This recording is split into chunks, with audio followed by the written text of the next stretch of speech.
Ուկրաինայում կոռուպցիայի դեմ պայքարի բյուրոն հայտարարել է, որ էներգետիկ ոլորտում գործող հանցավոր խումբ է բացահայտել, որը բարձրաստիճան պաշտոնյաների մասնակցությամբ կոռուպցիոն սխեմաներով մոտ $100 միլիոն կաշառք է ստացել։ Ըստ բյուրոյի խմբում ներգրավված են եղել էներգետիկայի նախարարի նախկին խորհրդականն ու պետական էներգոատոմ ընկերության անվտանգության ղեկավարը։ Ազատության ուկրաինական ծառայության տվյալներով գործով անցնում է նաև գործարար Տիմուր Մինդիչը, որը նախագահ Զելենսկիի մերձավորներից է։ Բյուրոյի տարածած հայտարարությունում ասվում է. 15 ամսվա աշխատանք և 1000 ժամ ձայնագրություններ։ Փաստաթղթավորվել է հանցավոր կազմակերպություն, որի մասնակիցները ստեղծել էին լայնածավալ կոռուպցիոն սխեմա, պետական հատվածի ռազմավարական ձեռնարկությունների, մասնավորապես էներգոատոմի վրա ազդելու, փողերի լվացման ու ապօրինի հարստացման համար։ Էներգոատոմը, որը շահագործում է երկրի էլեկտրաէներգիայի պահանջարկի կեսից ավելին ապահովող 3 ատոմակայան, ըստ քննիչների գործընկերներին ստիպել է պայմանագրերի 10-15% չափով կաշառք վճարել, որպեսզի չկասեցվեն ծառայությունների կամ ապրանքների համար վճարումները, իսկ ընկերությունները չզրկվեն մատակարարի կարգավիճակից։ Էներգոատոմը հայտնել է, որ բյուրոյի աշխատակիցները 3 խուզարկել են իր գրասենյակները, իսկ ընկերությունը համագործակցում է իրավապահների հետ։ Վլադիմիր Զելենսկին, որը 4 ամիս առաջ հակակոռուպցիոն բյուրոյի անկախությունը սահմանափակելու փորձ էր արել, սակայն հանրության ճնշման տակ հրաժարվել մտադրությունից, երեկոյան ուղերձում հայտարարել է, որ կոռուպցիան պետք է վերացվի, պաշտոնյաները պետք է համագործակցեն բյուրոյի հետ, իսկ մեղավորները պատժվեն։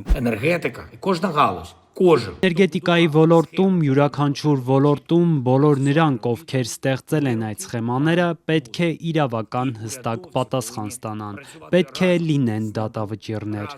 Կոռուպցիայի վերացումը և օրենքի գերակայության ամրապնդումը Եվրոպական միությանը միանալու Կիևի առաջ դրված գլխավոր պայմաններն են։ Հենց այս գործընթացին հետևելու համար են ստեղծվել կոռուպցիայի դեմ պայքարի բյուրոն և մասնագիտացված հակակոռուպցիոն դատախազությունը։ Վարչապետ Յուլիա Սվիրիդենկոն հայտարարել է, որ սպասում են հետաքննության արդյունքներին և ասել, որ պատրաստ են տրամադրել ցանկացած օգնություն, որն անհրաժեշտ կլինի կոռուպցիայի դեմ պայքարի մարմինների համար։ Կոռուպցիայի դեմ պայքարը կառավարության գլխավոր առաջնահերթություններից մեկն է, պետք է լինեն դատավճիռներ և անօրինական գործունեության համար պատիժն անխուսափելի է, ասել է նա։ Էներգետիկայի նախարար Սվետլանա Գրինչուկը հայտարարել է, որ հանձնառու է ապահովել թափանցիկություն և հույս է հայտնել, որ անկողմնակալ հետաքննություն կանցկացվի, ինչը միջազգային գործընկերներին միայն կհամոզի, որ իրենք պատրաստ են իրավապահների հետ համագործակցելու։ Հույս ունեմ և վստահ եմ, որ քննությունը կլինի օբյեկտիվ, անաչառ, օրենքի շրջանակում և քննության արդյունքների հիման վրա կկայացվեն համապատասխան որոշումներ։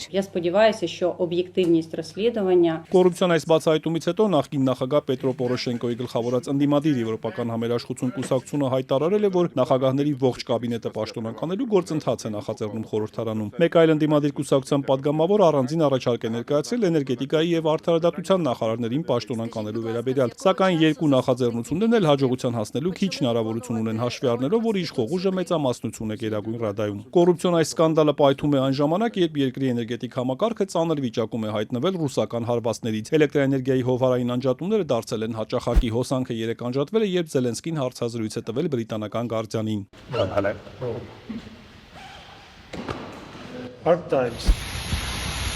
Այսօր ևս ռուսական զինուժը շարունակել է հարվածնել Ուկրաինայի էներգետիկ ենթակառուցվածքներին, թիրախավորելով Օդեսան։ Կիևի մարզում էլ հարվածել են Ուկրաինայի գլխավոր հետախուզական վարչության էլեկտրոնային հետախուզության գլխավոր կենտրոնին և Ստավրո-Կոստյանտինովի օդանավակայանին։ Ռուսական զորքը նաև հայտարարել է, որ լիակատար վերահսկողության տակ է վերցրել Կուպյանսկ քաղաքի արևելյան մասը։ Ուկրաինական զինուժն էլ գիշերը Սարատովում հարվածել է նավթավերամշակման գործարանի, Ղրիմում նավթային տերմինալի։ Ըստ ուկրաինական կողմի ռուսական զինուժն ուժեղացրել է ռազմավարական նշանակությամբ Պոկրովսկ քաղաք մտնելու փորձերը, որտեղ մոտ 300 ռուս զինվորներ թափանցել։